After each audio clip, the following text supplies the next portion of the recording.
Karnataka news beat follow ಮಾಡಿ, subscribe ಮಾಡಿ.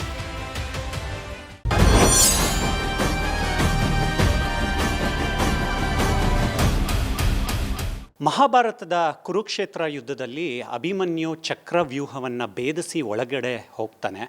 ಆ ಮಹಾಭಾರತದ ಕಥೆಯನ್ನು ಯಾವಾಗ ಕೇಳಿದ್ರೂ ನಮಗೆ ಒಂದು ಆಶ್ಚರ್ಯ, ಒಂದು ವಿಸ್ಮಯ, ನಮ್ಮ ತಲೆಗೂ ಒಂದು ಯೋಚನೆ ಬರುತ್ತೆ.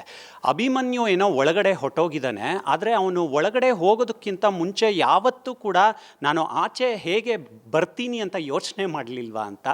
ಅಂಥದ್ದೇ ಒಂದಷ್ಟು ಕೌತುಕಗಳನ್ನು ಬೆನ್ನಿಗೆ ಹೊತ್ತು ಜೂನ್ 26ನೇ ತಾರೀಕು ರಾಜ್ಯಾದ್ಯಂತ ಬಲರಾಮನ ದಿನಗಳು ಬಹಳ ಗ್ರ್ಯಾಂಡಾಗಿ ರಿಲೀಸ್ ಆಗ್ತಾ ಇದೆ. ಒಂದು ಕೌತುಕ, ವಿಸ್ಮಯ, ಆಶ್ಚರ್ಯ, ಅಚ್ಚರಿ ಅಂತ ಪದಗಳ ಪೋಣನೆಯಲ್ಲೇ ವಿನೋದ್ ಪ್ರಭಾಕರ್ ಅವರು ನಮ್ಮ ಜೊತೆ ಮಾತನಾಡೋದಕ್ಕೆ ಜಾಯ್ನ್ ಆಗಿದ್ದಾರೆ. ಮಾತಾಡಿಸ್ತಾ ಹೋಗ್ತೀನಿ. ವಿನೋದ್ ಸರ್, ನಿಮ್ಮ ನೆನಪಿನ ಶಕ್ತಿ ಬಗ್ಗೆ ಒಂದು ಮಾತಾಡಿ ಆಮೇಲೆ ಸಿನಿಮಾಗೆ ಬಂದುಬಿಡ್ತೀನಿ ನಾನು. ನಾವು ಮಂಡ್ಯದಲ್ಲಿ ಸಿಕ್ಕಿದ್ವಿ, ಸಂಕ್ರಾಂತಿ ಹಬ್ಬ ಸೆಲೆಬ್ರೇಟ್ ಮಾಡಿದ್ವಿ. ನಿಮಗೆ ನೆನಪಿರಬೇಕು, ಏನಕ್ಕೆ ನಿಮಗೆ ನೆನಪಿನ ಶಕ್ತಿ ತುಂಬ ಚೆನ್ನಾಗಿದೆ. ಅಲ್ಲಿ ಸಿಕ್ಕಾಗ ಮುಂದೆ ಹೋಗಿ ಮತ್ತೆ ಹಿಂದೆ ಬಂದು ಒಂದು ಮಾತು ಹೇಳ್ತೀರಾ ನೀವು. ಮಾದೇವ ಟೈಮಲ್ಲಿ ನೀವೇನಕ್ಕೆ ಸಿಗಲಿಲ್ಲ ನನಗೆ ಅಂತ ಹೇಳ್ತೀರಾ. ನನಗೆ ತುಂಬ ಮೆಸ್ಮರೈಸ್ ಆಯಿತು ಆ ಒಂದು ಎಲಿಮೆಂಟು. ಎಲ್ಲವನ್ನು ನೆನಪಲ್ಲಿ ಇಟ್ಕೊಂಡಿರ್ತಾರಲ್ಲ ಅಂತ. ನಿಮ್ಮ ಜೀವನದಲ್ಲಿ ಯಾರು ಬಂದರು, ಯಾರು ಇದ್ದರು, ಯಾರು ಹೋದರು, ಏನೇನೆಲ್ಲ ಆಯಿತು ಅನ್ನೋದು ಯಾವಾಗಲೂ ತಲೆಯಲ್ಲಿ ಇರುತ್ತಾ ನಿಮಗೆ? ಖಂಡಿತ ಸರ್. ಅದು ಮೇ ಬಿ ನಮ್ಮ ತಂದೆ ತಾಯಿ ಅವರ ಒಂದು ಆಶೀರ್ವಾದ ಇವತ್ತು. ಬಿಕಾಸ್ ನಮ್ಮ ತಂದೆಯವ್ರಿಗೂ ಹೆವಿ ಮೆಮೊರಿ ಪವರು, ನಮ್ಮ ತಾಯಿಯವ್ರಿಗೂ ಅಷ್ಟೇ. ಮೇ ಬಿ ಆ ಒಂದು ಬ್ಲಡ್ಡಲ್ಲಿ, ಆ ಬ್ಲಡ್ ಲೈನಲ್ಲಿ ಬಂದಿರೋದು. ಅಫ್ಕೋರ್ಸ್ ನಮ್ಗೆ ಯಾರು ಒಳ್ಳೇದು ಮಾಡಿದ್ರು ಅವ್ರನ್ನ ನೆನೆಸ್ಕೋಬೇಕು, ಅಥವಾ ಯಾರು ಕೆಟ್ಟದ್ದು ಮಾಡಿದ್ರು ನೆನೆಸ್ಕೋಬೇಕು ಅನ್ನೋದು ಇದೆ. ಖಂಡಿತ ನನಗೆ ಭಾಳಷ್ಟು ಇನ್ಸ್ಟೆನ್ಸ್ ಆಗಲಿ ಅಥವಾ ಯಾವುದೇ ವಿಷಯಗಳು ನನಗಿಷ್ಟ ಆದವ್ರನ್ನ ನಾನು ಈಗ ನಿಮ್ಮನ್ನು ಕೇಳಿದ್ದೆ, ನಾನು ಯಾಕೆ ಬಂದಿರಲಿಲ್ಲ ಅಂಥೇಳಿ. ನನಗಿಷ್ಟ ಆಗ್ತೀರಾ ನೀವು so I feel suppose in case ನನಗೆ ಅದ್ರ ಬಗ್ಗೆ ಗಮನ ಬೇಡ ಅಂತ ನನಗೆ ಅನಿಸಿದ್ರೆ ನಾನು ಅದ್ರ ಬಗ್ಗೆ ಕಾನ್ಸಂಟ್ರೇಟ್ ಮಾಡಲ್ಲ. ನಾನು ಯಾವ ವಿಷಯದ ಬಗ್ಗೆ ಕಾನ್ಸಂಟ್ರೇಟ್ ಮಾಡ್ತೀನೋ ಅದು ನನ್ನ ಮೆಮೊರಿಯಲ್ಲಿ ಹಂಗೆ ಉಳ್ಕೊಂಬಿಡುತ್ತೆ. ಸೊ ಮೇ ಬಿ ಅದು ಆ ಮೆಮೊರಿ ಪವರು, ನೆನಪಿನ ಶಕ್ತಿ. ಆ್ಯಂಡ್ ಅಫ್ಕೋರ್ಸ್ ಸ್ಕೂಲಲ್ಲೂ ಅಷ್ಟೇ. ನಾನು ಬುಕ್ ನೋಡಿ ಓದ್ಕೊಂಡ್ರೆ ಅಷ್ಟೊಂದು ನನ್ನ ತಲೆಗೆ ಹತ್ತಿರಲಿಲ್ಲ.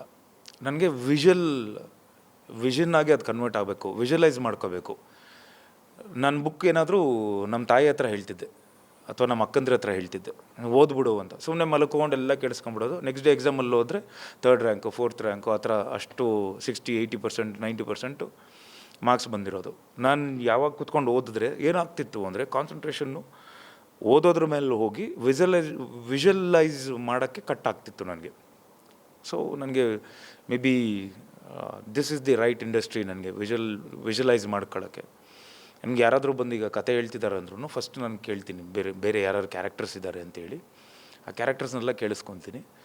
ಅವ್ರು ಹೇಳೋಕ್ಕೆ ಸ್ಟಾರ್ಟ್ ಮಾಡಿದಾಗ ಒಂದು ಪಿಕ್ಚರ್ ಓಪನ್ ಆಗುತ್ತೆ ನನಗೆ. ಆ ಫ್ರೇಮ್ ಒಳಗಡೆ ನನ್ನ ತೊಗೊಂಡು ಹಾಕ್ಕೊತೀನಿ. ಬೇರೆ ಯಾರು ಕ್ಯಾರೆಕ್ಟರ್ಸ್ ಇದ್ದಾರೆ ಅವ್ರನ್ನೆಲ್ಲ ಜೋಡಿಸ್ಕೊಂಡು ಆ ಸಿನಿಮಾ ಹೇಗೆ ಹೋಗುತ್ತೆ ಅನ್ನೋದು ನನಗೆ ಆಲ್ರೆಡಿ ವಿಷಲ್ ಹೋಗ್ತಿರುತ್ತೆ. ಅದಾದಮೇಲೆ ಎಷ್ಟೋ ವರ್ಷ ಆದಮೇಲೆ ಅವ್ರು ಯಾರಾದರೂ ಸಿಕ್ಕಿದ್ರೆ, ಹೌದಲ್ಲ ಈ ಕತೆ ನೀವು ಹೇಳಿದ್ರಲ್ಲ ಒಂದಿಷ್ಟು ಅಂತ ಸ್ಟಾರ್ಟ್ ಮಾಡಿದ್ರೆ ಸಾಕು ಗೊತ್ತಿರುತ್ತೆ ನನಗದು. ಸೊ ಮೇ ಬಿ ಅದು ನನಗೆ ಎಲ್ಲ ಒಂದು ವರ್ಗದಲ್ಲೂ ಯೂಸ್ ಆಗ್ತಿದೆ ಮೆಮೊರಿ ಪವರ್ ಅನ್ನೋದು. ಬಲರಾಮನ ದಿನಗಳು ಒಂದು ರೆಟ್ರೋ ಕಾಲದ ಸಿನಿಮಾ ಅಂತ ಅನ್ಕೋಬೋದು. ಈಗ ಬಿಟ್ಟಿರೋ ಕಂಟೆಂಟ್ಗಳಲ್ಲಿ ಮನುಷ್ಯ ಯಾವಾಗಲೂ ಭೂತಕಾಲ, ವರ್ತಮಾನ ಕಾಲ, ಭವಿಷ್ಯತ್ ಕಾಲದಲ್ಲಿ ಬದುಕ್ತಾ ಇರ್ತಾನೆ. ಕೆಲವರು ಹೇಳ್ತಾರೆ ವಿನೋದ್ ಸರ್, ಭೂತಕಾಲ ಏನಾಗಿದೆ ಬಿಟ್ಬಿಟ್ಟು ಮುಂದೆ ಹೋಗ್ಬಿಡೋಣ, ಭವಿಷ್ಯ ಮುಖ್ಯ ಅಂತ. ಇನ್ನು ಕೆಲವರು ಅರ್ಥೈಸ್ಕೊಳ್ಳುವಿಕೆನೇ ಬೇರೆ ಇರುತ್ತೆ, ಇಲ್ಲ ಹಿಂದೆ ಆಗಿರೋದ್ರಿಂದ ಕೂಡ ಸಾಕಷ್ಟು ಎಸೆನ್ಸ್ಗಳನ್ನ ನಾವು ಪಡ್ಕೋಬೋದು ಅಂತ. ನೀವು ಏನು ಯೋಚನೆ ಮಾಡ್ತೀರಾ ಅದ್ರ ಬಗ್ಗೆ? ಖಂಡಿತ. ಈಗ ಭೂತಕಾಲ ನಾವು ಏನು ಮಾಡಿದ್ದೀವಿ ಅನ್ನೋದು, ಈಗ ನೆಕ್ಸ್ಟ್ ನಮಗೆ ಫ್ಯೂಚರ್ ಏನು ಹೇಳ್ತೀವಲ್ಲ, ಅದು ಇವತ್ತು ನಾನು ಏನು ಮಾಡ್ತೀನೋ ಅದು ನನ್ನ ಫ್ಯೂಚರ್ ಆಗಿರುತ್ತೆ. ಲೈಕ್ ಇಂಗ್ಲೀಷಲ್ಲಿ ತುಂಬ ಸೇಯಿಂಗ್ಸ್ ಇದೆಯಲ್ಲ, ನಾಳೆ ನಾವು ಏನಾಗಿರ್ತೀವಿ ಅಂದರೆ ಇವತ್ತು ನಾನು ಏನು ಕೆಲಸ ಮಾಡಿದ್ದೀನೋ, what I have done today is like what is going to be a tomorrow. So ಮೊನ್ನೆ ನಾವು ಮಾಡ್ಕೊಂಬಂದಿರೋದೇ ಪಾಸ್ಟು. ಸೊ ಪಾಸ್ಟ್ ನಂದು ಒಳ್ಳೆಯದಾಗಲಿ ಕೆಟ್ಟದ್ದಾಗಲಿ ಯಾವತ್ತೂ ಹಿಂದೆಂದು ಯಾವತ್ತೂ ನೆನೆಸ್ಕೋಬೇಕು. ನನಗೆ ಯಾರೋ ಒಬ್ಬರು ಒಳ್ಳೇದು ಮಾಡಿದ್ರು, ಕೆಟ್ಟದ್ದು ಮಾಡಿದ್ರು, ಅವೆಲ್ಲ ತುಂಬ ನಮಗೆ ಫ್ಯೂಚರ್ಗೆ ತುಂಬ ಯೂಸ್ ಆಗೋವಂಥದ್ದು. ನಂಗೆ ಒಳ್ಳೇದು ಮಾಡಿದ್ರು, ಅವ್ರು ಒಳ್ಳೇದು ಮಾಡೋರು ಅಂದಾಗ ಅವ್ರಿಗೇನಾದರೂ ನಾನು ಹೆಲ್ಪ್ ಮಾಡ್ಬೋದು ನನ್ನ ಒಳ್ಳೆ ಟೈಮಲ್ಲಿ. ಅಥವಾ ನನಗೇನೋ ಒಂದು ಕೆಟ್ಟದ್ದು ಮಾಡೋರು ಅಂದ್ರೂ ಅವ್ರು ಬೇಡಪ್ಪ ಇನ್ನು ಮುಂದೆ ಅನ್ನೋದು ನನಗೆ ಅದು ಪಾಠವಾಗಿರುತ್ತೆ. ಸೊ ಪ್ರತಿ ಒಂದು ವಿಷಯದಲ್ಲೂ ನಾನು ತುಂಬ ಬಿಲೀವ್ ಮಾಡೋದೇನು ಅಂದರೆ, ನಮ್ಮ ಜೀವನ ಒಂದು ಪಾಠ ಹೇಳ್ಕೊಡುತ್ತೆ ನಿಮಗೆ.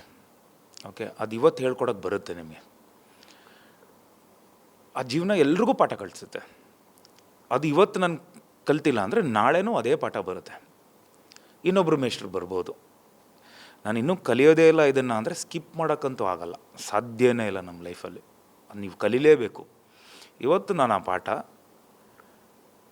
ಫಸ್ಟ್ ಟೈಮೇ ಕಲಿತ್ರೆ ಅದು ಕರೆಕ್ಟಾಗಿರುತ್ತೆ, ಇಲ್ಲ ಅಂದರೆ ಅದು the same lesson will be taught in a bad way ನಿಮಗೆ. ಸೊ ಅದನ್ನು ತುಂಬ ನಾನು ಫಾಲೋ ಮಾಡ್ತೀನಿ. ಆ್ಯಂಡ್ ಅಫ್ಕೋರ್ಸ್ ನಾವು ಯಾವುದನ್ನು ಮರಿಬಾರ್ದು, ಯಾರು ನಮ್ಗೆ ಸಹಾಯ ಮಾಡಿದ್ರು ಅವ್ರನ್ನ ಮರಿಬಾರ್ದು. ಸೊ ಎಲ್ಲ ಒಂದು, ಬಿಕಾಸ್ ಐ ಆಲ್ವೇಸ್ ಬಿಲೀವ್ ನಾವು ಇಲ್ಲಿ ಭಾಳ ಕಮ್ಮಿ, ಬೆರಳೆಣಿಕೆಯಷ್ಟು ದಿನಗಳಷ್ಟೇ ಬದುಕೋದು ನಾವು ಇಲ್ಲಿ ಭೂಮಿ ಮೇಲೆ. ಯಾರೂ ಶಾಶ್ವತ ಅಲ್ಲ. ಸೊ ಇದ್ದಾಗ ಒಳ್ಳೇದು ಮಾಡಬೇಕು. ನಮ್ಮ ಫ್ಯೂಚರ್ ಏನು ಅಂತ ಎಲ್ರಿಗೂ ಗೊತ್ತು. ಹುಟ್ಟು ಯಾರಿಗೂ ಗೊತ್ತಿರಲಿಲ್ಲ, ಬಟ್ ಸಾವು ಎಲ್ರಿಗೂ ಗೊತ್ತು ಒಂದಲ್ಲ ಒಂದಿನ. ಸೊ ಅದನ್ನು ನಾವು ಯಾವತ್ತೂ ಮೈಂಡಲ್ಲಿ ಇಟ್ಕೊಂಡು ಬದುಕಿದ್ರೆ, ನಮ್ಮ ಬದುಕು ಕಟ್ಕೊಂಡ್ರೆ ತುಂಬ ಚೆನ್ನಾಗಿರುತ್ತೆ ಅಂತ.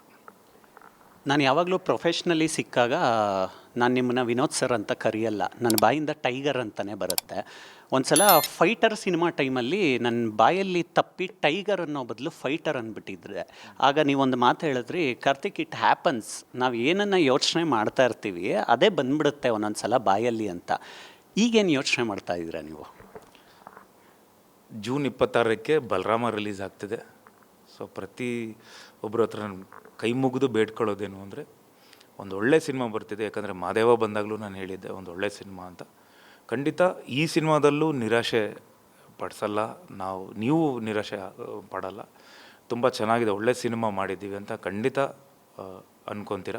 ಸೊ ಅದು ಮೈಂಡಲ್ಲಿ ಹೋಗ್ತಿದೆ. ಬಿಕಾಸ್ 26th ತುಂಬ ದೂರ ಇಲ್ಲ. ಸೊ ಒಬ್ಬರು ನಿರ್ಮಾಪಕರು ನಮ್ಮನ್ನೆಲ್ಲ ನಂಬಿ ಒಂದು ದೊಡ್ಡ ವೆಚ್ಚದಲ್ಲಿ ಸಿನಿಮಾ ಮಾಡಿದಾಗ ಅದು ರೀಚ್ ಆಗಬೇಕು ಜನಕ್ಕೆ, ಒಂದು ಒಳ್ಳೆ ಸಿನಿಮಾ ಅವರು ನೋಡ್ದಂಗೆ ಒಂದು ಫೀಲ್ ಆಗಬೇಕು ಅನ್ನೋದು ನಮಗೂ ಇರುತ್ತೆ. ಅದು ಓಡ್ತಾ ಇದೆ ಮೈಂಡಲ್ಲಿ.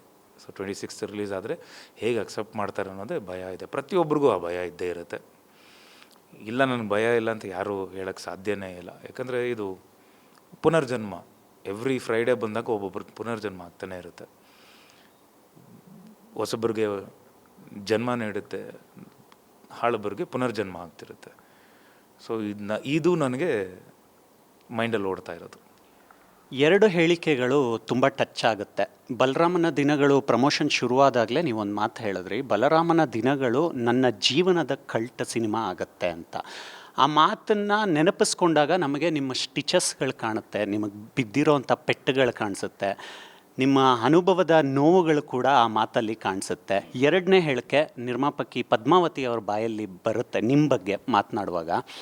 ಈ ನಟರು ಯಾವಾಗಲೂ ಸರಿಯಾಗಿದ್ದುಬಿಟ್ರೆ ನಿರ್ಮಾಪಕರು ಗೆಲ್ತಾರೆ ಅಂತ.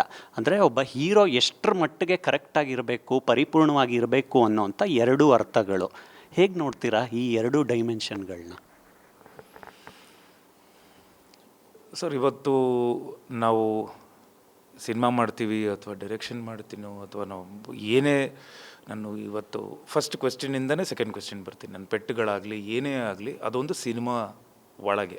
ಆ ಸಿನಿಮಾ ನಾನು ಇವತ್ತು ಮನೇಲಿ ಮಾಡಿದ್ರೆ ಯಾರೂ ನೋಡೋಲ್ಲ, ಅಥವಾ ನನ್ನ ಮನೇಲಿ ಬಿದ್ದರು ಅಥವಾ ಎಲ್ಲ ಎಡವು ಬಿದ್ರೂ ಅಥವಾ ಏಟಾದರೂ ಆಕ್ಸಿಡೆಂಟ್ ಆದರೂ ಏನೇ ಒಂದಾದರೂ ಅದು ವೈಯಕ್ತಿಕ, ಅದು ನಾನು ಸಪ್ರೇಟಾಗಿ. ಇವತ್ತು ನಾನು ಒಂದು ಸಿನಿಮಾ ಒಳಗಡೆ ಮಾಡ್ತಾ ಇದ್ದೀನಿ, ಅದೆಲ್ಲ ಒಂದು ಏಟುಗಳು, ಪೆಟ್ಟು, ನೋವು ಇದೆಲ್ಲ ಬಂದು ಒಂದು ಸಿನಿಮಾ ಒಳಗಾಗುವಂಥದ್ದು. ಅದಕ್ಕೆ ಬಂಡವಾಳ ಹೂರೋದು ಒಬ್ಬರು ನಿರ್ಮಾಪಕರು. ಆ ನಿರ್ಮಾಪಕರು ಬಂಡವಾಳ ಹಾಕಿದ್ರೆ ಮಾತ್ರ ನಮ್ಮ ನೋವುಗಳು ನಾವೆಲ್ಲ ಮುಂದೆ ಬಂದು ಎಲ್ಲ ನಿಂತ್ಕೊಂಡು, ಇವತ್ತು ಎಷ್ಟೋ ಸಾವಿರಾರು ಕುಟುಂಬಗಳು ಒಂದು ಸಿನಿಮಾ ಸ್ಟಾರ್ಟ್ ಆದಾಗ ಅದು ಎಂಡ್ವರೆಗೂ ಎಷ್ಟೋ ಸಾವಿರಾರು ಕುಟುಂಬಗಳು ಊಟ ಮಾಡುತ್ತೆ, ಎಲ್ಲರೂ ಊಟ ಮಾಡ್ತಾರೆ. ಸೊ ನಾನು ಏನೇ ಇಲ್ಲಿವರೆಗೂ ಮಾಡ್ಕೊಂಬಂದು ಎಷ್ಟೇ ನೋವು ಇರಲಿ, ನಲಿವಿರಲಿ, ಏನೇ ಆದ್ರೂ ಒಬ್ಬರು ನಿರ್ಮಾಪಕರು ಆ ಮಾತು ಹೇಳ್ತಾರೆ ಅಂದರೆ ಖಂಡಿತ ನಾವು ಬಂದು ಆ ಸಿನಿಮಾ ಮಾಡಿ ಅದನ್ನು ಜನರಿಗೆ ರೀಚ್ ಮಾಡಿಸಿ ಅದಕ್ಕೆ ನ್ಯಾಯ ಒದಗಿಸ್ಕೊಡ್ಬೇಕು ಅನ್ನೋದೇ ನನಗಿರುತ್ತೆ. ಆ್ಯಂಡ್ ಪ್ರತಿ ಸಲ ನಾನು ಹೇಳ್ತಿರ್ತೀನಿ, ನನ್ನ ಬಿಸ್ನೆಸ್ ಎಷ್ಟಿದೆ ಅದರೊಳಗಡೆ ಸಿನಿಮಾ ಮಾಡಿ. ಯಾಕಂದರೆ ಲಾಸ್ ಆಗಬಾರ್ದು, ನಿಮಗೂ ಕೈ ಕಚ್ಚಬಾರ್ದು, ಕಳ್ಕೊಬಾರ್ದು ಅಂತ ಇರುತ್ತೆ. ನಾನು ಈ ಸಿನಿಮಾದಲ್ಲೂ ಹೇಳಿದೆ, ಯಾಕೆ ನಾನು ಆ ಮಾತು ಹೇಳಿದ್ದೆ ಅಂದರೆ 7 ಕೋಟಿ ಒಳಗೆ ಸಿನಿಮಾ ಮಾಡಿ ಅಂದಿದ್ದೆ. ಯಾಕೆ ನಾನು ಪದ್ಮಾವತಿ ಮೇಡಮ್ ಹತ್ರ ಶ್ರೇಯಸ್ ಅವ್ರ ಹತ್ರ ಹಂಗೆ ಹೇಳಿರ್ತೀನಿ ಅಂದರೆ, ಅದು ಮಾದೇವ ಬಿಫೋರ್ ಸ್ಟಾರ್ಟ್ ಆಗೋಂಥ ಸಿನಿಮಾ. ಅವತ್ತು ತುಂಬ ಚಿಕ್ಕದಾಗಿತ್ತು ನನ್ನ ಮಾರ್ಕೆಟು. ನನ್ನ ಥಿಯೇಟ್ರಿಕಲ್ಲಿ ಇಷ್ಟು ಓಪನಿಂಗ್ ಸಿಗುತ್ತೆ, ಮಾದೇವ ನನಗೆ ಸಿಗುತ್ತೆ ಅನ್ನೋದು ನನಗೆ ಗೊತ್ತಿರಲಿಲ್ಲ. ಆ್ಯಂಡ್ ಬಿಸ್ನೆಸ್ ಆಗಲಿ ಎಲ್ಲ ಓಪನ್ ಅಪ್ ಆಯಿತು ಅದಾದಮೇಲೆ. ಬಟ್ ಅವರು ವೆನ್ ದೇ ಸೆಡ್ ದೊಡ್ಡದಾಗಿ ಮಾಡ್ತೀವಿ ಸಿನಿಮಾನ ಅಂದಾಗ ಆ್ಯಂಡ್ ಚೈತನ್ಯ ಸರ್ ಅವ್ರ ಮೇಲೂ ನಂಬಿಕೆ ನಮಗೆ, ಅವರು ಆ ದಿನಗಳು ಮಾಡ್ಕೊಂಬಂದು ಆ್ಯಂಡ್ ಒಂದಿಷ್ಟು ದೊಡ್ಡ ಸ್ಟಾರ್ ಕಾಸ್ಟ್ ಆಗಲಿ ಎಲ್ಲ ಮಾಡಿದಾಗ ಇಲ್ಲಿ ಎಲ್ಲೋ ಒಂದು ಕಡೆ ನಂಬಿಕೆ ಬರುತ್ತೆ. ಆ್ಯಂಡ್ ಆಫ್ಕೋರ್ಸ್ ನನ್ನ ಡೆಡಿಕೇಶನ್ನು ಅಥವಾ ನಾನು ಇವತ್ತಿನವರೆಗೂ ಯಾವುದೇ ಪ್ರೊಡ್ಯೂಸರ್ ಆಗಲಿ ಯಾರೇ ಬಂದ್ರೂ ಅದೇ ಒಂದು ಕಷ್ಟಪಟ್ಟು ಇಷ್ಟಪಟ್ಟು ಆ ಕೆಲಸ ಮಾಡಿಕೊಟ್ಟಿರ್ತೀನಿ. ಆ್ಯಂಡ್ ಅದು ಏನು ಬಂಡವಾಳ ಹಾಕಿದಾರೋ ಅದು ಹೆಂಗಾದರೂ ಮಾಡಿ ಅವ್ರ ಕೈಗೆ ಸೇರಬೇಕು ಅನ್ನೋದು ನನಗಿರುತ್ತೆ. ಸೊ ಇದನ್ನು ಮೈಂಡಲ್ಲಿ ಇಟ್ಕೊಂಡು ಅವ್ರು ಹೇಳಿದ್ದು.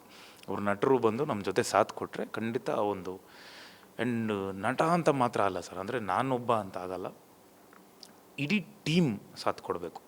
ಅಂದರೆ ಇಡೀ ತಂಡ ಬಂದು ಆ್ಯಂಡ್ ಅಫ್ಕೋರ್ಸ್ ಪ್ರೊಡ್ಯೂಸರು ಟೀಮ್ಗೆ ಸೇರ್ತಾರೆ. ಆ ಟೀಮ್ ನಮ್ಮ ಜೊತೆಯಲ್ಲಿತ್ತು ಅಂದರೆ ಜೊತೆಗೆ ಟ್ರಾವೆಲ್ ಮಾಡಬೇಕು.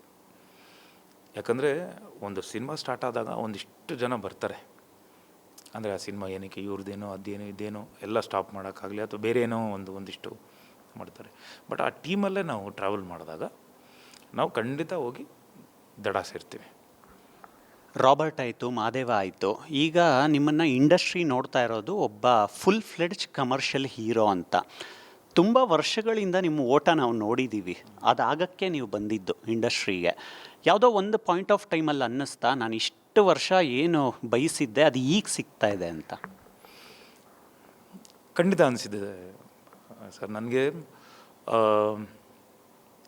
ಯಾಕೆ ನಾನು ಬಂದೆ, ಅಯ್ಯೋ ನಿಲ್ಲಿಸ್ಬಿಡೋಣ ಅಂತಲೂ ಅನಿಸಿದ್ದು ಉಂಟು. ಬೇಡ ಅಂತ ಒಂದಿಷ್ಟು ನನ್ನ ಸರ್ಟಿಫಿಕೇಟ್ಸ್ ಎಲ್ಲ ನನ್ನ ಫ್ರೆಂಡಿಗೆ ಕೊಟ್ಟು ಕಳಿಸಿ ಎಲ್ಲೋ ಹೋಗಿ ಬೇರೆ ಕೆಲಸ ಮಾಡಿಬಿಡೋಣ ಸಾಕು, ಯಾಕೋ ಆಗ್ತಿಲ್ಲ ಅಂತಲೂ ಅನಿಸಿದ್ದು ಉಂಟು.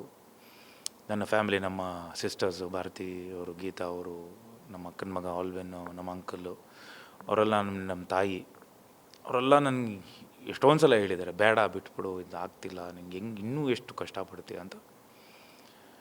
ಅದಾದಮೇಲೆ ಪ್ರಯತ್ನಗಳ ಮೇಲೆ ಪ್ರಯತ್ನ ಮಾಡ್ತಾನೇ ಇದೆ. ಬಟ್ ಎಲ್ಲೋ ಒಂದು ಕಡೆ ನನ್ನ ನಂಬಿಕೆ ಇತ್ತು, ನನಗೆ ಒಳಗೆ ಒಬ್ಬ ಒಳ್ಳೆ ನಟ ಇದ್ದಾನಂತ ನನಗೆ ಗೊತ್ತಿತ್ತು, ನನಗೆ ಕಾನ್ಫಿಡೆನ್ಸ್ ಇತ್ತು ಅದು. ಅದಾದಮೇಲೆ ಏನೋ ಒಂದು ಪ್ರೂವ್ ಮಾಡ್ಕೋಬೇಕು ಅಂತಲೇ ಇರ್ಬೇಕಾರೆ ಅಲ್ಲಿ ನನಗೆ ಭಾಳ ಸಪೋರ್ಟ್ ಮಾಡಿದ್ದು ನನ್ನ ಹೆಂಡತಿ ನಿಶಾ ಅವರು. ಪ್ರತಿ ಹೆಜ್ಜೆಯಲ್ಲೂ ಭಾಳ ಸಪೋರ್ಟ್ ಮಾಡಿ ನನ್ನನ್ನು ಪುಷ್ ಮಾಡ್ತಾ ಆಗತ್ತೆ ಅಂಥೇಳಿ. ಅದಾದಮೇಲೆ ನನಗೆ ಎಷ್ಟೇ ಟೆನ್ಷನ್ ಇರಲಿ, ಎಷ್ಟೇ ಕೋಪ ಇರಲಿ, ಎಷ್ಟೇ ಒಂದು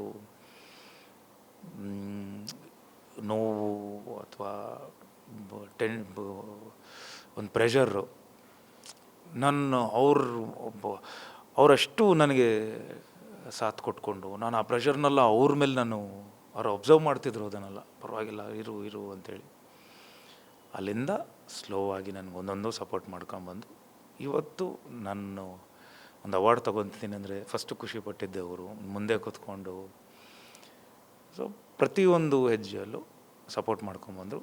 ಇವತ್ತು ಈ ಬಲರಾಮ ಆಗಲಿ ಅಥವಾ ಮಾದೇವ ಆಗಲಿ ಅಥವಾ ಇನ್ನು ಇಲ್ಲಿಂದ ಒಂದಿಷ್ಟು ಇನ್ನಿಂಗ್ಸ್ ಸ್ಟಾರ್ಟ್ ಆಗಿದೆ. ನನಗೆ ಖುಷಿ ಆಗೋದಕ್ಕಿಂತ ನನಗೆ ಆ ಜವಾಬ್ದಾರಿ ಇದೆ ಗೊತ್ತಾ. ಇವತ್ತು ಕಷ್ಟಪಟ್ಟಿರೋ ದುಡ್ಡನ್ನ ಒಂದು 100 ರೂಪಾಯಿ ಆಗಲಿ, 50 ರೂಪಾಯಿ ಆಗಲಿ, 500 ರೂಪಾಯಿ ಆಗಲಿ, 1000, 2000 ಆಗಲಿ ಈ ಸಿನಿಮಾ ಅಥವಾ ಈ ಹೀರೋ ಮೇಲೆ ಬಂದು ಟಿಕೆಟ್ ಕೊಟ್ಟು ನೋಡಿ ಆ ಜನ ಇವತ್ತು ನನ್ನ ಮಾದೇವ ಗೆಲ್ಲಿಸ್ಕೊಟ್ಟಾಗ ನನಗೆ ತುಂಬ ಜವಾಬ್ದಾರಿ ಜಾಸ್ತಿ ಆಗೋಯ್ತು. ಇಲ್ಲಿಂದ ನನಗೆ ಆ ಜವಾಬ್ದಾರಿಯುತ ಸಿನಿಮಾಗಳು, ಅವರು ಇಷ್ಟಪಡೋವಂಥ ಸಿನಿಮಾಗಳು, ಯಾಕಂದರೆ ಅವರು ಕಷ್ಟಪಟ್ಟಿರೋ ದುಡ್ಡು ವೇಸ್ಟ್ ಆಗಬಾರ್ದು ಅನ್ನೋದು ನನಗೆ ತುಂಬ ಇದೆ. ಸೊ ಇಲ್ಲಿ ಖುಷಿಗಿಂತ I feel very responsible. So ರೆಸ್ಪಾನ್ಸಿಬಲಾಗಿ ಸಿನಿಮಾಗಳು ಮಾಡ್ತೀನಿ. ನಮ್ಮ ಸ್ಯಾಂಡಲ್ವುಡ್ನಲ್ಲಿ ಇತ್ತೀಚೆಗೆ ಒಂದು ಅನಾವಶ್ಯಕ ಚರ್ಚೆ ಅಂತ ಹೇಳ್ಬೋದು. ನೆಪಟಿಸಮ್ ವರ್ಡು ತುಂಬ ಬಳಕೆ ಆಗ್ತಾ ಇದೆ, ಅದ್ರ ಬಗ್ಗೆ ಸಾಕಷ್ಟು ಡಿಸ್ಕಷನ್ಗಳಾಗ್ತಾ ಇದೆ. ನಾನು ಅನಾವಶ್ಯಕ ಅಂತ ಏನಕ್ಕೆ ಹೇಳಿದೆ ಅಂದರೆ, ನಿಮಗೂ ಕೂಡ ಗೊತ್ತಿದೆ ಇದು ನಿನ್ನೆ ಮೊನ್ನೆ ಬಂದಿರುವಂತಹ ಸಂಪ್ರದಾಯ ಅಲ್ಲ. ಕಲೆ ಇರೋನು ಉಳ್ಕೊಳ್ತಾನೆ, ಇಲ್ಲದೆ ಇರೋನು ಮನೆಗೆ ಹೋಗ್ತಾನೆ ಅನ್ನೋದು ಒಂದು ಯೂನಿವರ್ಸಲ್ ಕಲಾ ಪ್ರಕಾರದ ಲಾ ಅಂತ ಅನ್ಕೋಬೋದು. ನಾನು ಒಂದಷ್ಟು ನಟರುಗಳ ಹೆಸರನ್ನ ಇಲ್ಲಿ ಮೆನ್ಷನ್ ಕೂಡ ಮಾಡಿಬಿಡ್ತೀನಿ. ಸುದೀಪ್ ಅವರು, ಸಂಜೀವ್ ಅವರ ಪುತ್ರ ಆಗಿದ್ರು ಕೂಡ ಇಂಡಸ್ಟ್ರಿಗೆ ಅವರು ಹೊಸಬರಾಗೆ ಬಂದಿದ್ದು, ಆಡಿಷನಲ್ಲಿ ನಿಂತ್ಕೊಂಡು ಡೈರೆಕ್ಟರ್ಗಳನ್ನ ಮೀಟ್ ಆಗಿ ಆಮೇಲೆ ಕ್ಯಾಮ್ರಾ ಎದುರಿಸಿದ್ದು. ಗಣೇಶ್ ಅವರು ಗಾಡಿ ತಳ್ಕೊಂಡು ಹೋಗಿದ್ದು ಪೆಟ್ರೋಲ್ ಇಲ್ದಿರ. ದುನಿಯಾ ವಿಜಯ್ ಅವರು ಜೂನಿಯರ್ ಆರ್ಟಿಸ್ಟ್ ಆಗಿ ಕೆಲಸ ಮಾಡ್ತಾ ಇದ್ದಿದ್ದು, ಫೈಟ್ ಮಾಸ್ಟರ್ ಆಗಿದ್ದಿದ್ದು. ಯಶ್ ಅವರು ಅವತ್ತು ಮೆಜೆಸ್ಟಿಕ್ಕಲ್ಲಿ ಕೂತಿದ್ದಿದ್ದು. ಇದೆಲ್ಲ ಪಾಯಿಂಟ್ಗಳು ಏನಕ್ಕೆ ಹೇಳಿದೆ ಅಂದರೆ, ನಿಮ್ಮದೊಂದು ಸ್ಟ್ರಗಲ್ ಇದೆ, ಪರ್ಸ್ನಲ್ ಸ್ಟ್ರಗಲ್ಲು. ಆ ಸ್ಟ್ರಗಲನ್ನು ಮನಸ್ಸಲ್ಲಿ ಇಟ್ಕೊಂಡು ಈ ನೆಪೋಟಿಸಮ್ ಬಗ್ಗೆ ಏನು ಹೇಳ್ತೀರಾ ನೀವು? ಸರ್, ನೆಪೋಟಿಸಮ್ ಅನ್ನೋ ವರ್ಡು ಕರೆಕ್ಟ್. ಇವಾಗ ನೀವು ಹೇಳಿದ್ರಿ ದಟ್ ಈಸ್ ನಾಟ್ ನೆಸಸರಿ ಇಲ್ಲಿ ಅಂತೇಳಿ. ಅಫ್ಕೋರ್ಸ್ ಎಲ್ಲ ನಟರು ನೀವು ಹೇಳಿದ್ರಲ್ಲ, ಅವ್ರಿಗಿಂತ ಸೀನಿಯರ್ ನಮ್ಮ ತಂದೆಯವರು ಅಲ್ವಾ, ಫಸ್ಟು ಆ ಒಂದು ಜನ್ರೇಷನ್. ಅವತ್ತು ಅವ್ರು ಸ್ಕ್ರ್ಯಾಚಿಂದ ಬಂದವರು, ಅವ್ರಿಗೆ ಸಿನಿಮಾ ಗೊತ್ತಿರಲಿಲ್ಲ, ಏನೂ ಗೊತ್ತಿರಲಿಲ್ಲ. ಅವ್ರು ಬಂದಾಗ ಒಂದು ಯಾವುದೋ ಒಂದು ಬ್ಯಾಕ್ಗ್ರೌಂಡ್ ಇರಲಿಲ್ಲ, ಏನೂ ಇರಲಿಲ್ಲ. ಅವ್ರು ಬಂದರು, ಕಷ್ಟಪಟ್ಟರು. ಆ ಕಲಾತಾಯಿ ಅವ್ರ ಕಲಾದೇವಿ ಅವ್ರನ್ನ ಇಷ್ಟಪಟ್ಟರು. ಅದೇ ಹೇಳ್ತಾರಲ್ಲ, ಕಲಾತಾಯಿ ಬಂದು ಎಲ್ಲರನ್ನೂ ಕೈ ಬೀಸಿ ಕರೀತಾರೆ, ಕೆಲವ್ರನ್ನ ಮಾತ್ರ ಆರಿಸ್ಕೊತಾರೆ ಅಂತೇಳಿ. ಅದೇ ಥರ ಅವ್ರನ್ನೂ ಆರಿಸ್ಕೊಂಡಿದ್ರು. ಬಟ್ ಅವರ ಮಗನಾಗಿ ನಾನು ಬಂದಾಗ ಇಂಡಸ್ಟ್ರಿ ಎಲ್ಲ ಹೀರೋಗಳಾಗಲಿ ಅಥವಾ ದೊಡ್ಡ ಸಾಧಕರ ಮಕ್ಕಳಾಗಲಿ ಏನಾಗುತ್ತೆ, ಇಂಡಸ್ಟ್ರಿಗೆ ಬಂದಾಗ ನಮಗೆ ಎಂಟ್ರಿ ತುಂಬ ಈಸಿಯಾಗಿರುತ್ತೆ. ಕೇಕ್ ವಾಕ್ ಆಗಿರುತ್ತೆ, ರೆಡ್ ಕಾರ್ಪೆಟ್ ಆರಿಸ್ತಾರೆ, ಇದೆಲ್ಲ ಆಗುತ್ತೆ. ಅದಾದಮೇಲೆ ಆ್ಯಕ್ಚುಲಿ ಸ್ಟಾರ್ ಕಿಡ್ಸ್ಗೆ ತುಂಬ ಕಷ್ಟ ಇರೋದು. ಏನಕ್ಕೆ ಅಂದರೆ, ನಮ್ಮ ತಂದೆ ಆಗಲಿ ಅಥವಾ ತಾಯಿ ಆಗಲಿ ಅವರು ತುಂಬ ಹೆಸರು ಮಾಡಿರ್ತಾರೆ, ದೊಡ್ಡ ಹೆಸರು ಮಾಡಿರ್ತಾರೆ. ನಂದೇ ತಗೊಳ್ಳಿ, ನಮ್ಮ ತಂದೆ 450 ಸಿನಿಮಾ ಮಾಡಿರ್ತಾರೆ ಒಟ್ಟಾರೆ ಎಲ್ಲ ಲ್ಯಾಂಗ್ವೇಜ್ಗಳಲ್ಲಿ. ಮಾಡಿದಾಗ ನನ್ನ ಫಸ್ಟ್ ಸಿನಿಮಾ, ಆ 450 ಸಿನಿಮಾನು ಜನರು ತಲೆಯಲ್ಲಿ ಇಟ್ಕೊಂಡ್ಬಂದು ಪ್ರಭಾಕರ್ ಮಗ ಏನು ಮಾಡ್ತಾನೆ ನೋಡೋಣ ಅಂತ ಬಂದು ಕೂತ್ಕೊತಾರೆ.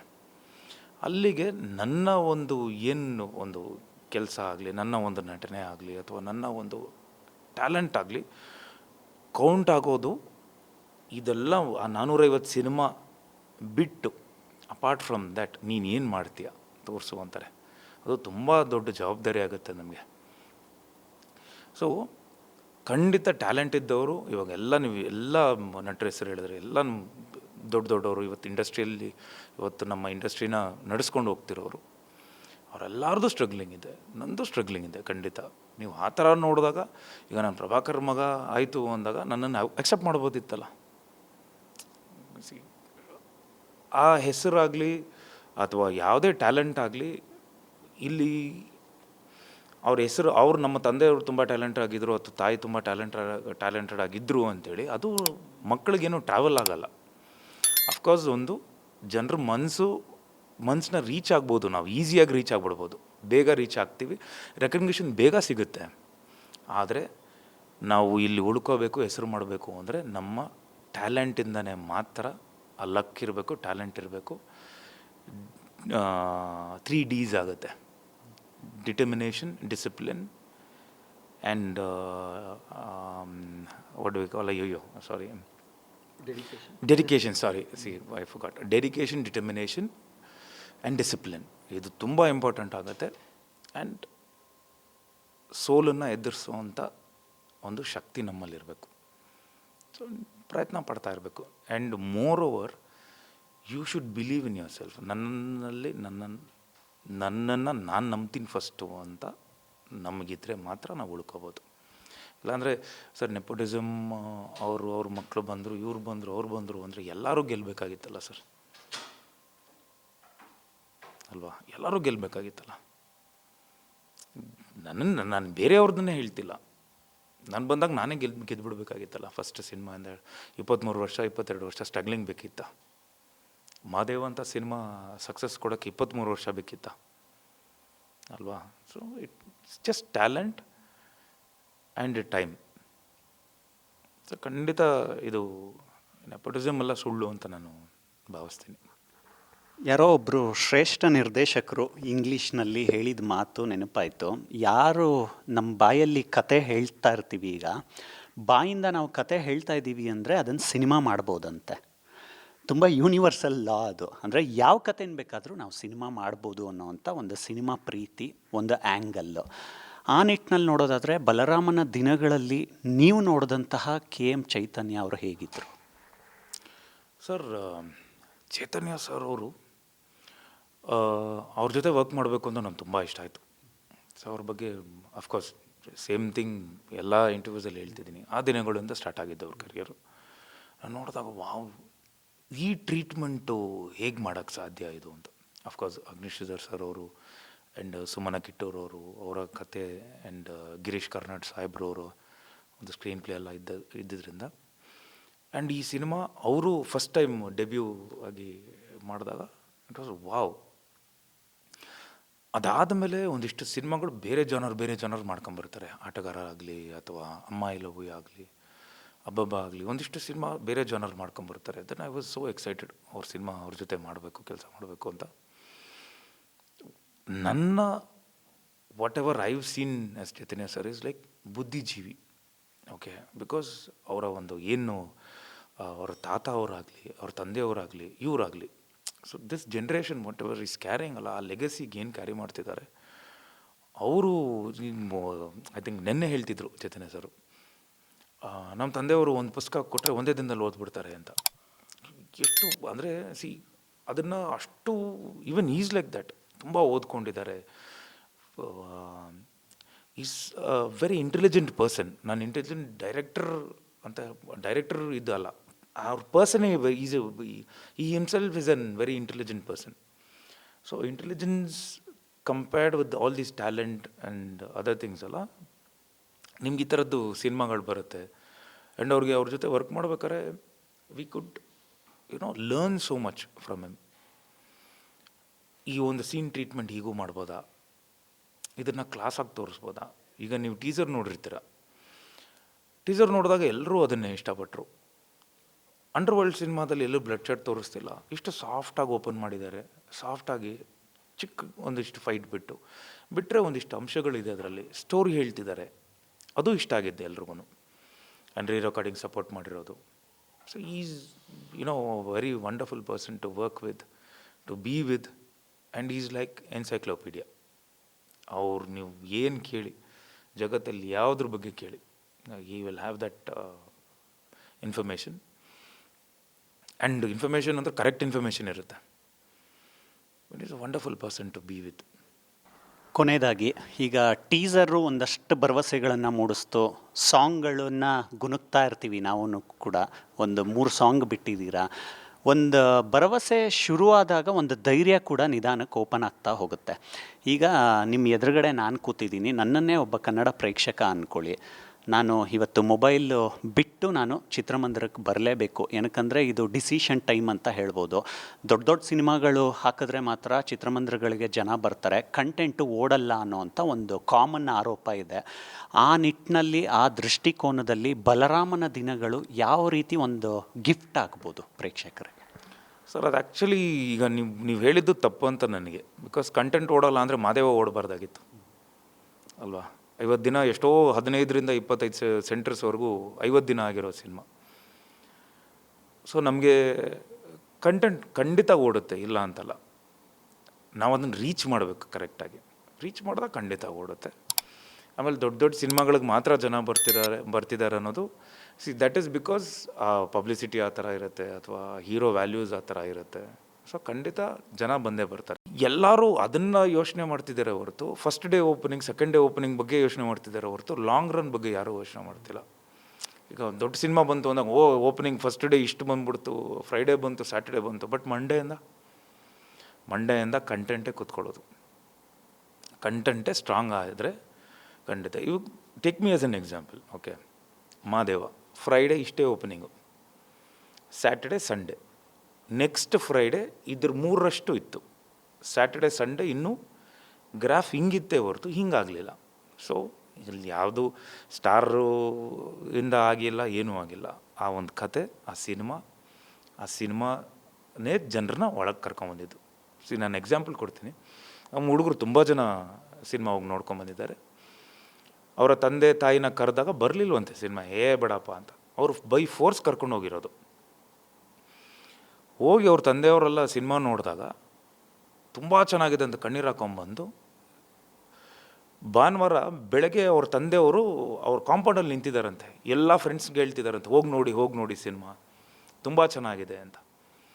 ಸೊ ದಿಸ್ ಇಸ್ ಹೌ ಒಂದು ಕಂಟೆಂಟ್ ಇದ್ದರೆ ಸಿನಿಮಾ ಖಂಡಿತ ಪ್ರೇಕ್ಷಕರನ್ನ ಅದಾಗದು ಸೆಳೆಯುತ್ತೆ. ಅದಕ್ಕೆ ಟೈಮ್ ಕೊಡಬೇಕು, ಕರೆಕ್ಟಾಗಿ ಅದನ್ನು ಹೇಗೆ ರಿಲೀಸ್ ಮಾಡಬೇಕು, ಒಳ್ಳೆ ಡಿಸ್ಟ್ರಿಬ್ಯೂಟರ್ಸ್ ಇರಬೇಕು. ಸೊ ನಮ್ಮ ಸಿನಿಮಾಗೆ ಒಂದು ದೊಡ್ಡ ವರಪ್ರಸಾದ ಅಂತಲೇ ಹೇಳ್ಬೋದು KVN ಅವರು, ಸುಪ್ರೀತ್ ಸರ್ ಅವರಾಗಲಿ, ವೆಂಕಟ್ ಸರ್ ಅವರಾಗಲಿ. ಸೊ ಈ ಸಲ ನಮ್ಗೆ ಇನ್ನೂ ಆ ಸಮಸ್ಯೆ ಆಗಲ್ಲ. ಸೊ ಲಾಸ್ಟ್ ಟೈಮ್ ನಿಮ್ಗೆಲ್ರಿಗೂ ಗೊತ್ತು, ನೀವೆಲ್ಲ ಸಪೋರ್ಟ್ ಮಾಡಿದ್ರಿ. ಒಂದು ಥಿಯೇಟ್ರ್ಗಳು ನಮಗೆ ಶೋ ಟೈಮಿಂಗ್ಗಳು ಕೊಡ್ತಾ ಇಲ್ಲ ಅಂತ ನಾನು ಕೇಳ್ಕೊಂಡಿದ್ದೆ. ಬಟ್ ನೀವು ಸಪೋರ್ಟ್ ಮಾಡಿ, ತುಂಬ ಜನ ಎಲ್ಲ ಮಾಧ್ಯಮದವ್ರು ಸಪೋರ್ಟ್ ಮಾಡಿ, ನೀವಾಗಿ ಇದು ನಮ್ಮ ಸಿನಿಮಾ, ಕನ್ನಡ ಸಿನಿಮಾ ಒಂದು ಚೆನ್ನಾಗಿದೆ ಅಂತ ಹೇಳಿ ನೀವೆಲ್ಲ ಬಂದು ಥಿಯೇಟ್ರ್ಗಳಿಗೆ ಹೋಗಿ ಅಲ್ಲಿ ಜನರನ್ನ ಲೈವಾಗಿ ತೋರಿಸಿ ಜನರಿಗೆ ಬರೋ ಥರ ಮಾಡಿದ್ರಿ. ಸೊ ಈ ಸಿನಿಮಾ ನಮ್ಗೆ ಆ ಒಂದು ಸಮಸ್ಯೆ ಇರಲ್ಲ, ಥಿಯೇಟ್ರ್ಗಳು ಶೋ ಆಗಲಿ, because they are masters. KVN ಅವ್ರು ಮಾಸ್ಟರ್ಸ್ ಇದ್ದಾರೆ. ಸೊ ಖಂಡಿತ ಅವರು ಈ ಸಿನಿಮಾನ ನೋಡಿದ್ದಾರೆ, ಅವ್ರು ನೋಡಿ ಇಷ್ಟಪಟ್ಟು ನಾವು ಡಿಸ್ಟ್ರಿಬ್ಯೂಷನ್ ಮಾಡ್ತೀವಿ ಅಂತ ಹೇಳಿ. ಸೊ ಅವ್ರು ಒಂದು ಒಳ್ಳೆ ಸೆಟಪ್ ಮಾಡ್ತಿದ್ದಾರೆ. ಸೊ ಇದೇ ಜೂನ್ 26ಕ್ಕೆ ತೆರೆ ಮುಂದೆ ಬರ್ತಿದ್ದೀವಿ. ಸೊ ಒಂದು ಖಂಡಿತ ನಾನು ಭರವಸೆ ಕೊಡ್ತೀನಿ, ಬಿಕಾಸ್ ಈವನ್ ಮಾದೇವ ಟೈಮಲ್ಲಿ ನಾನು ಮಾತಾಡಿದ್ದೆ, ಒಂದು ಒಳ್ಳೆ ಸಿನಿಮಾ, ಒಂದು ಒಳ್ಳೆ ಕಂಟೆಂಟ್ ಇದೆ ಅಂತೇಳಿ. ಅಫ್ಕೋರ್ಸ್ ಈ ಸಿನಿಮಾದಲ್ಲೂ ಅದೇ ಥರ ಎಲ್ಲೂ. ಆ್ಯಂಡ್ ಒನ್ ಮೋರ್ ಥಿಂಗ್ ನಾನು ಅಶ್ಯೂರ್ ಮಾಡೋಕ್ಕೆ ಇಷ್ಟಪಡ್ತೀನಿ, ಅಂಡರ್ವರ್ಲ್ಡ್ ಸಿನಿಮಾ ಅಂದಾಗ ಲಾಂಗು, ಮಚ್ಚು, ಬ್ಲಡ್ ಶೆಡ್ಡು, ಕೆಟ್ಟ ಪದಗಳು, ಆಮೇಲೆ ಏನೋ ಹಂಗಿರಲ್ಲ. ಕ್ಲಾಸ್ವೇ ನಿಮ್ಮ ಆ ದಿನಗಳು ಏನು ಆ ಥರದ್ದೊಂದು ಮೇಕಿಂಗ್ ನೋಡಿದಿರೋ ಅದೇ ಥರ ಒಂದು ಕ್ಲಾಸ್, ಒಂದು ಫ್ಯಾಮಿಲಿ, ಆ್ಯಂಡ್ ಯಾವುದೇ ಮುಜುಗರ ಇಲ್ಲದೆ ದೊಡ್ಡವ್ರು ಹಿರಿಯರಿಂದ ಕಿರಿಯೋರ್ವರೆಗೂ ಕೂತ್ಕೊಂಡು ಎಂಜಾಯ್ ಮಾಡ್ಕೊಂಡು ಈ ಸಿನಿಮಾ ಹೋಗ್ಬೋದು. ಆ್ಯಂಡ್ ಅಗೇನ್ ಆ ಲಾಸ್ಟ್ 20 ಮಿನಿಟ್ಸು ಹೊರಗಡೆ ಬಂದಾಗ ಹೆವಿಯಾಗೇ ಬರಬೇಕು, ಅದನ್ನು ಗ್ಯಾರಂಟಿ ಹೇಳ್ತೀನಿ. ಹೆಸರಿಗೆ ತಕ್ಕ ಹಾಗೆ ಬಲರಾಮನ ದಿನಗಳಿಗೆ ಬಲ ಹೆಚ್ಚಾಗಲಿ. ತುಂಬ ಮಾಗಿದ್ದೀರಾ ಇಷ್ಟು ವರ್ಷಗಳಲ್ಲಿ. ಆ ಬಲರಾಮನ ದಿನಗಳಲ್ಲಿ ನಿಮ್ಮ ದಿನಗಳು ಕೂಡ ಓಪನ್ ಆಗಲಿ. Thank you so much for your time. Thank you. ಇವಿಷ್ಟು ಕೂಡ ನಟರಾಗಿರೋ ವಿನೋದ್ ಪ್ರಭಾಕರ್ ಅವರ ಮಾತುಗಳು. ಕ್ಯಾಮ್ರಾ ಪರ್ಸನ್ ಗೋಪಿ ಜೊತೆ ಮಾವಳಿ ಕಾರ್ತಿಕ್, ಕರ್ನಾಟಕ ನ್ಯೂಸ್ ಬೀಟ್.